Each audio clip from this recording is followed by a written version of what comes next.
Hey everybody, what's up and welcome back to today's video guys. And today guys, I'm going to be showing you how to pay with Venmo on Shein.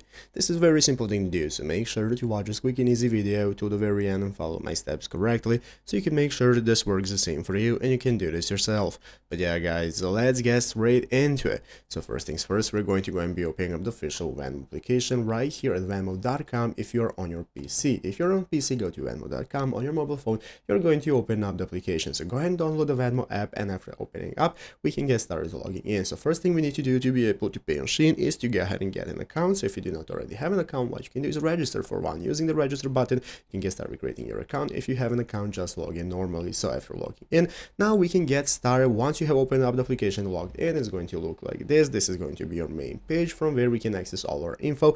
As you can see, we have the home page right here. We can access our card section, our account settings, and so on. And now we can get started paying on Shein. So how can we do so? It's very easy, and as you can see right here on the official Shein website, there is introduction on how we can get started choosing our payment method. So guys, if your country supports Venmo, we have the option to pay with Venmo. If you choose to pay with Venmo, you can pay for your order using your Venmo app. So simply follow the instructions, scan the QR code, and open up your Venmo app. So once you select Venmo in your payment section on Shein, if this is available, then you'll be able to follow the instructions. If you cannot see the pay with Venmo option, that it's not available in your location, or for some reason on your application, you can go and contact the support, but you can just choose this in the payment section and get started scanning the QR code with the Venmo application. But you have to have your balance on Venmo to be able to pay with it, so keep that in mind, and it's easy as that. So I hope this video was helpful. If it was, make sure to leave a like, subscribe to the channel. So thanks for watching, take care, and bye.